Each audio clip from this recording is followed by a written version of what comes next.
সন্ধ্যার আলোটা তখনও ঠিকমতো মাটিতে নেমে আসেনি। ছোট্ট ক্যাফের জানালা দিয়ে গোধূলির লালচে রং ঢুকে পড়েছিল।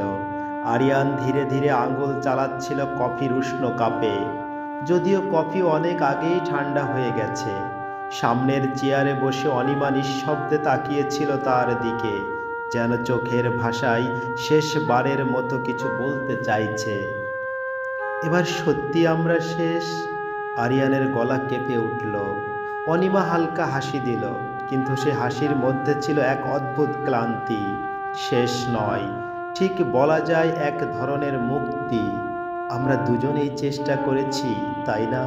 কিন্তু ভালোবাসা কখনো কখনো ধরে রাখা যায় না, যেমন বাতাসকে মুঠোয় রাখতে চাইলেও হারিয়ে যায়।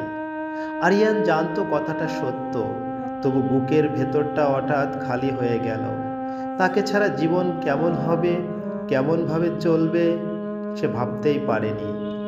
তারা একসঙ্গে কত স্বপ্ন বুনেছিল, কত পথ হেঁটেছিল, সব কি এভাবে সময়ের অন্ধকার গলিতে হারিয়ে যাবে?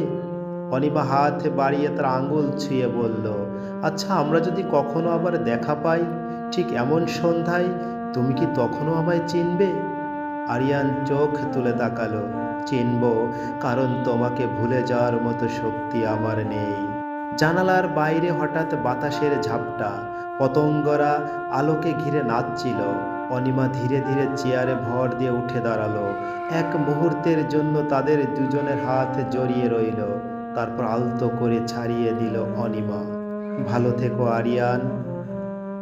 আরিয়ান জানতো আজ তাদের বিচ্ছেদ হলো, তবু প্রেমের পথ এখানেই শেষ নয়। কোথাও প্রকৃতির কোনো বাঁকে হয়তো আবার দেখা হবে।